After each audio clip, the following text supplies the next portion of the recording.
तो दोस्तों आज हम फिर से आपके लिए लेकर आए हैं आज दिन भर की सभी ताजा बड़ी खबरें। फटाफट इस वीडियो में आपको बताने वाले हैं, तो वीडियो को अंत तक जरूर देखें। अगर आप भी चाहते हैं कि तबलीग की जमात पर मीडिया द्वारा लगाए गए गंभीर आरोप फर्जी और गलत हैं, तो हमारी वीडियो को लाइक करके अपना समर्थन जरूर दें। इसी बीच आपको अपडेट करा दें कि भारत में कोरोना वायरस के मरीजों की संख्या कितनी पहुंची है। जी हाँ दोस्तों, आपको बता दें कि भारत में इस महामारी के मरीजों की संख्या पहुंच चुकी है 31,787। वहीं 7,797 लोग इस महामारी से अब तक भारत में ठीक हो चुके हैं। वहीं 1,008 लोग इस महामारी से अपनी जान गंवा चुके हैं। तो ये काफी बड़ा आंकड़ा है भारत में।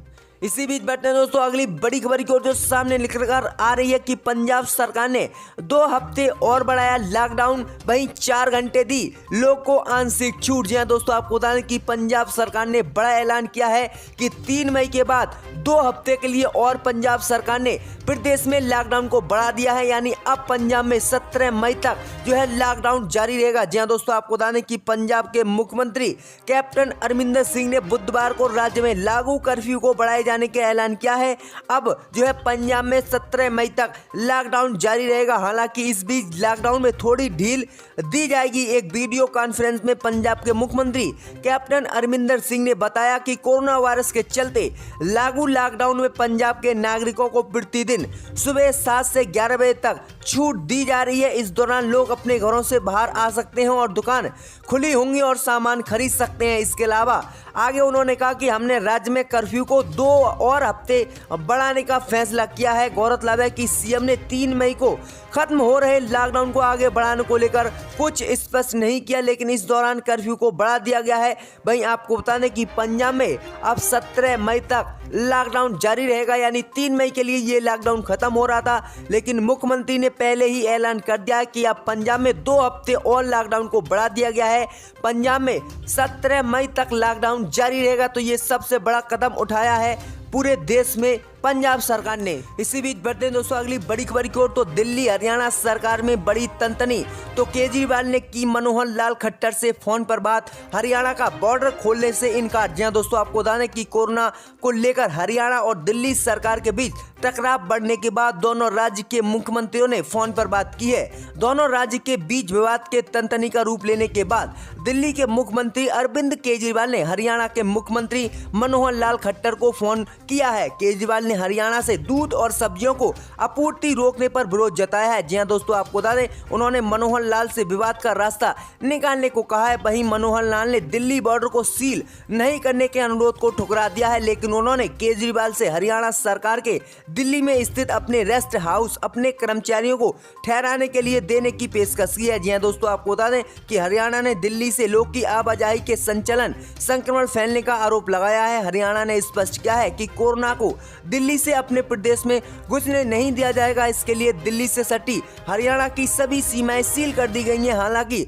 हरियाणा ने दूध व सब्जियों की आपूर्ति पर रोक नहीं लगाने का दावा किया है, लेकिन दिल्ली में हरियाणा से जाने वाला दूध और सब्जी भी रोकी जा रही है। इसके बाद दिल्ली के मुख्यमंत्री अरविंद केजरीवाल ने हरियाणा के मुख्यमंत्री मनोहर लाल खट्टर से फोन पर बातचीत की और जो है इन चीजों को न रोकने की पेशकश की है, लेकिन उन्होंने बॉर्डर सील करने से इनकार कर दिया है। मनोहर लाल खट्टर का कहना है कि बॉर्डर सील रहेंगे दिल्ली के निकट वाले। तो ये काफी बड़ा अपडेट दिया है दोनों राज्य के मुख्यमंत्रियों ने। इसी बीच बढ़ते हैं दोस्तों अगली बड़ी खबर की ओर, तो केंद्र की मोदी सरकार का बड़ा ऐलान, लॉकडाउन में फंसे प्रवासी मजदूर अब अपने घर लौट सकेंगे। केंद्र की मोदी सरकार ने जारी किए नए दिशा निर्देश। जी हां दोस्तों, आपको बता दें कि लॉकडाउन के पहले चरण से लेकर अब तक प्रवासी मजदूरों के उग्र व्यवहार, राज्य की ओर से हो रही मांग और उच्च स्तर पर हो रही राजनीति के बीच केंद्र की मोदी सरकार ने लॉकडाउन काल में प्रवासी को अपने घर जाने की अनुमति दे दी है। जी हां दोस्तों, आपको बता दें कि बुधवार को दिशा निर्देश जारी कर इसका खाका भी केंद्र की मोदी सरकार ने बना दिया है। जी हां दोस्तों, आपको बता दें यानी अलग अलग राज्यों में फंसे मजदूर, छात्र, तीर्थ यात्री, पर्यटक सड़क मार्ग से अपने घर अब लौट सकेंगे, लेकिन इसके लिए राज्य के बीच आपसी सहमति होनी चाहिए और नोडल अधिकारियों के जरिए ऐसे यात्रियों और समूह को एक राज्य से भेजा जाएगा और दूसरे राज्य में उन्हें प्रवेश दिया जाएगा। जाएगा। इसके तहत वापसी के दौरान 2 जगहों पर स्क्रीनिंग की प्रक्रिया से गुजरना होगा और 14 दिन क्वारंटाइन में भी रहना होगा। जी हाँ दोस्तों, आपको बता दें कि गृह मंत्रालय की ओर से जारी दिशा निर्देश के अनुसार वापसी की प्रक्रिया को पूरा करने के लिए राज्य को नोडल अधिकारियों को नियुक्त करना होगा। इसके साथ ही वापसी चाहने वाले सभी लोगों का पंजीकरण भी करना होगा, यानी वापस आने वाले की पूरी जानकारी रखी जाएगी। वापसी की प्रक्रिया शुरू होने के पहले ही सभी की स्क्रीनिंग की जाएगी और जिनमें कोरोना के लक्षण नहीं होंगे सिर्फ उन्हें ही इजाजत दी जाएगी उनके घर वापस जाने की। वहीं आपको बता दें कि वापसी के दौरान बीच में आने वाले राज्य को इन बसों को निकालने की सुविधा को भी देना होगा। तो ये काफी बड़ा फैसला किया है जो है केंद्र की मोदी सरकार ने कि अब प्रवासी मजदूर अपने घर वापस जा सकेंगे। उनकी स्क्रीनिंग होगी 2 बार और अगर वो पॉजिटिव नहीं पाए जाते हैं, अगर उन्हें कोरोना वायरस नहीं होता है, तब उन्हें घर जाने की अनुमति दी जाएगी। तो ये काफी बड़ा फैसला लिया है केंद्र की मोदी सरकार ने। इसी बीच बढ़ते हैं दोस्तों अगली बड़ी खबर की ओर। तो महाराष्ट्र के सीएम उद्धव ठाकरे ने लगाई प्रधानमंत्री मोदी से गुहार, कहा एमएलसी नामित करने में करें हस्तक्षेप। जी हां दोस्तों, आपको बता दें कि महाराष्ट्र में सियासी सरगर्मी तेजी से बढ़ती नजर आ रही है। महाराष्ट्र के मुख्यमंत्री उद्धव ठाकरे ने प्रधानमंत्री मोदी से टेलीफोन पर बात करके खुद को विधान परिषद में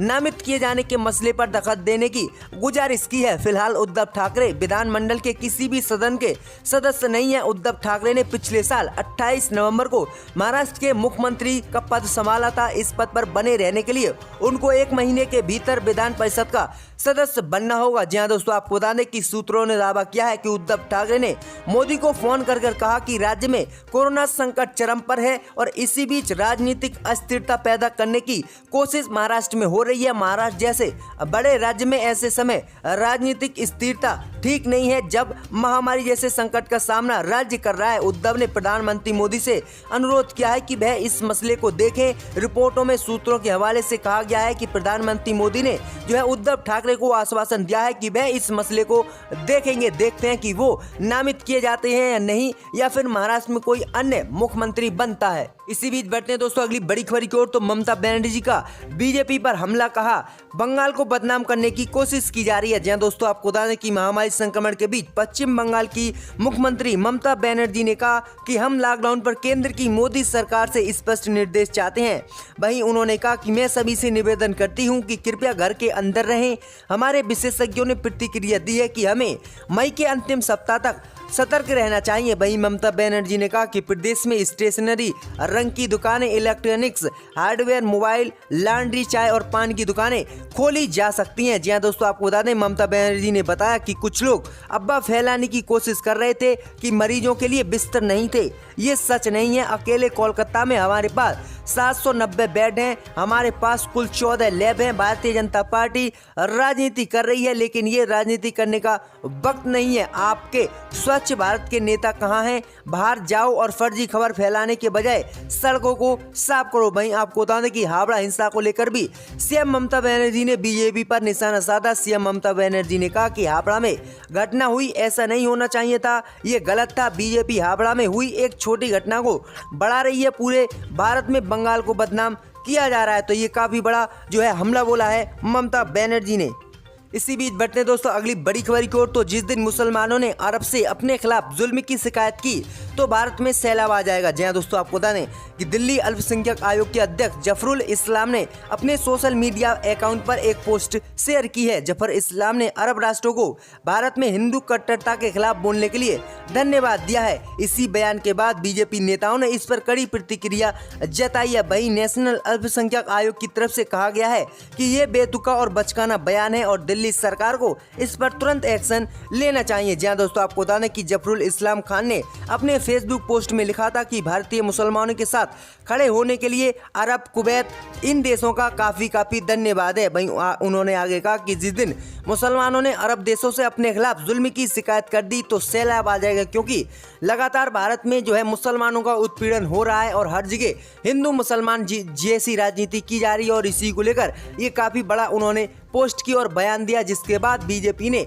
उनको आड़े हाथ लिया है। इसी बीच बढ़ते हैं दोस्तों अगली बड़ी खबर की ओर। तो बिहार में कोरोना संक्रमितों को स्कूल में किया बंद, नहीं मिल रहा इलाज। तेजस्वी यादव ने वीडियो शेयर कर नीतीश सरकार पर साधा निशाना। जी हां दोस्तों, आपको बता दें कि देश भर में कोरोना वायरस के संकट के बीच बिहार में भी कोरोना के मामले बढ़ते नजर आ रहे हैं। ऐसे में विपक्ष लगातार सीएम नीतीश कुमार को लेकर निशाना साध रहा है। वहीं राष्ट्रीय जनता दल राजद के नेता तेजस्वी यादव ने एक वीडियो से साझा किया। इस वीडियो में एक शख्स कह रहा है कि उनकी मां कोरोना वायरस से संक्रमित थी और उनकी मृत्यु हो चुकी है। वह खुद भी कोरोना से संक्रमित है, लेकिन उनका इलाज नहीं किया जा रहा है। उन्हें स्कूल में रखा गया और डॉक्टर बस एक बार देखने आते हैं। उनका कहना है कि उन्हें समय पर खाने के लिए भी कुछ नहीं दिया जा रहा है। जी हाँ दोस्तों, आपको बता दें कि इसी वीडियो को शेयर करते हुए तेजस्वी यादव ने ट्विटर पर लिखा, माननीय मुख्यमंत्री नीतीश कुमार जी, अब कथित डोर टू डोर स्क्रीनिंग की कागजी खानापुरी और खबरों की सर्जरी से सरकार को फुर्सत मिल जाए तब कृपया इस केस को दिखवाने की कृपया करें। अगर बिहार में स्वास्थ्य मंत्री है तो उन्हें जिम्मा दीजिए, वो दिन रात पार्टी राजनीति में सम्मिलित होंगे। जी हाँ दोस्तों, आपको बता दें कि बिहार में कोरोना संक्रमण का आंकड़ा अब तेजी से बढ़ रहा है। प्रदेश में अब तक 378 लोग इस वायरस की चपेट में आ चुके हैं। वहीं 2 लोगों की इस महामारी से मौत भी हो चुकी है। तो ये काफी बड़ा हमला बोला है तेजस्वी यादव ने। इसी बीच बढ़ते दोस्तों अगली बड़ी खबर की ओर। तो पृथ्वी के काफी करीब से गुजरा उल्का पिंड, कोई नुकसान नहीं, इस वर्ष होगा अगला संयोग। जी हां दोस्तों, आपको बता दें कि दुनिया भर में कुछ दिनों से उल्का पिंड पृथ्वी के टकराने को लेकर एक तरह का खौफ बना हुआ था, लेकिन अब राहत मिली है कि बगैर किसी आहट के, बगैर किसी नुकसान के पृथ्वी के काफी करीब से उल्का पिंड गुजर गया है। बुधवार को भारतीय समय अनुसार 3:26 पर यह उल्का पिंड गुजरा और इससे पृथ्वी के किसी हिस्से को कोई नुकसान नहीं हुआ। दक्षिण अफ्रीका की ऑब्जर्वेटरी की ओर से इस खगोलीय घटना की पुष्टि की गई थी। अब इस तरह का अगला संयोग 2079 में होगा। तो ये काफी बड़ा अपडेट है कि कोई बिना नुकसान के जो है ये उल्का पिंड आसानी से जो है गुजर गया। मैंने ये भी देखा था 2006 में कि एक एमपी ने यहां पर आकर अपने फाइल्स डिप्टी स्पीकर पर फेंक दिए थे, वो भी हमने देखा था। और वो उस वक्त कौन थे हम जानते हैं, मगर ये जिम्मेदारी सबकी है सर। और यकीनन जो अपोजिशन की तरफ से एहतजाज हो रहा था इसलिए हो रहा था कि दिल्ली में जो नस्ल कशी हुई है